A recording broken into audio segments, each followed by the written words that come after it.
Hello Reds! It's another fantastic day to talk about our beloved Manchester United, the greatest football club in the world.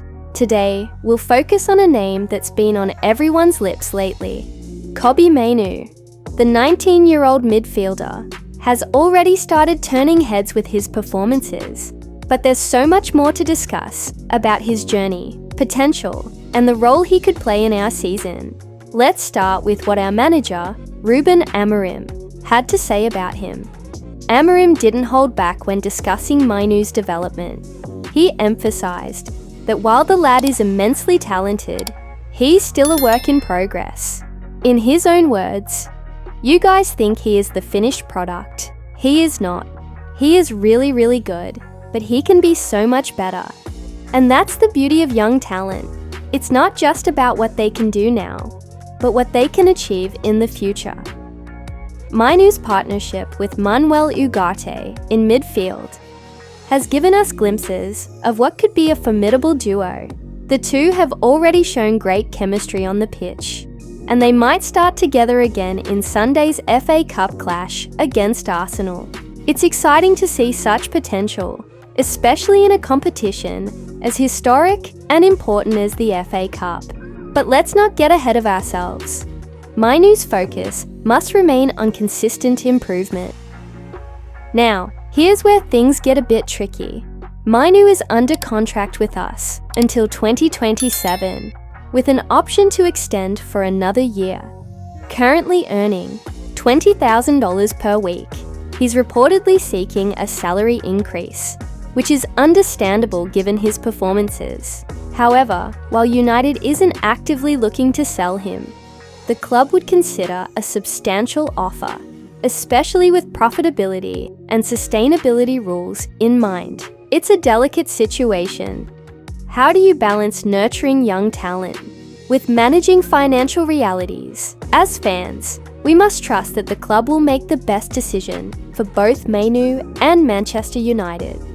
After all, we've seen countless academy stars blossom into legends at Old Trafford, and there's no reason why Mainoo can't be one of them. The key is patience, both from the player and from us as supporters. Speaking of patience, let's talk about the FA Cup. It's a competition steeped in history for United, and this season, it could provide the spark we need to turn things around. Amorim is taking it seriously, and rightly so. He's been learning about the club's legacy, including Sir Alex Ferguson's iconic 1990 FA Cup run that saved his job and laid the foundation for an era of dominance. Winning breeds confidence, and Amorim knows that better than anyone. Sunday's game against Arsenal will be a real test, not just for Mainoo, but for the entire team.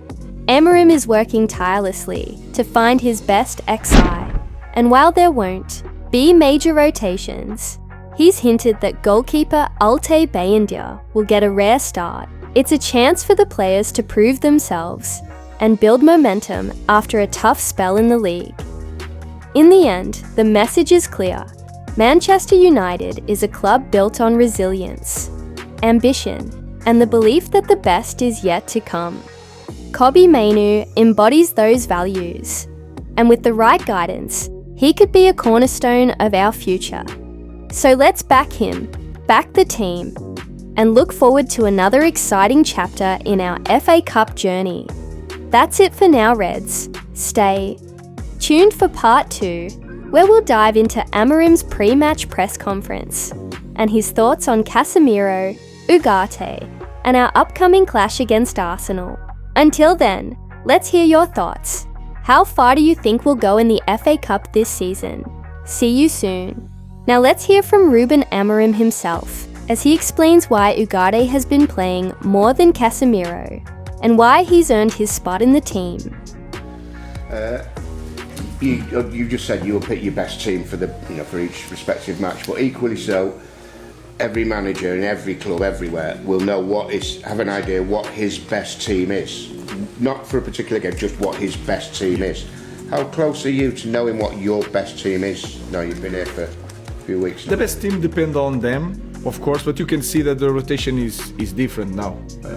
For example, Manu is playing more than Casemiro, to give you an example. You can see it by the selection. You can see it that some of the guys are winning more the position, but for me the position are always open and depend the way they play, the way they train. So I think we are closer, we have more time we have the games, the evaluation of the games, and now with the small training that we had, you can understand better the players and the way you want to play. And sometimes it's not to choose the best player in the team, it's the best player that can do the position the way I see it. So we are closer. And with it being, you know, they're adapting to, you're adapting to them or getting used to them, they're adapting to systems maybe they've not played before. Yeah, are they in some ways then playing for the points, the trophies, the contracts and whatnot? So are they in some ways proving to you that they deserve to be here, to be part of the plan that you've got ongoing for this club? Yeah, they have to do it, and they prove, not just with me. If you see the past of this team, sometimes in big games they can cope with that and they can show a different way of competing. I'm seeing the same things. Sometimes we drop a lot the way we compete, the way our aggression during the game, our recovering, defensive recovering, and then in some matches you see a different thing. We try to train, we show a lot this image because you can talk for hours, but if you show a picture it's so much easier for them to understand. So they are fighting for the place, and I'm seeing different things in the different players. So yeah, I think it's the part of our journey together. We didn't have the time to train. We are knowing each other doing competition with a lot of games, with a lot of losses, and that can change things. So we have to continue to try to improve, and especially we need to find these points. So, Ruben, you mentioned earlier winning the cup as part of the treble in 1999. Are you also aware that 9 years earlier this was a competition that saved Sir Alex's job? Winning it bought him some time. One, are you aware of that? And two, as your experience as a coach who's won trophies, how can winning the smaller trophies help you become an even better team to win the bigger trophies? Because the feeling of winning, that feeling gives you so much confidence. If you win one thing, you believe that you can win more. Then that feeling is addictive. You feel it, and then it's really easy to follow that, to try to win it again. I know that story. I think he saved his job not by winning, but was a semi-final, I think, against a strong opponent. They were saying Fergie out, and then they won a semi-final, and then they reached the final and won it. And I know that. Maybe I will need that in the future, I don't know. But I think it's important for the confidence of the players. But for me, last year they won it. So it's not just that.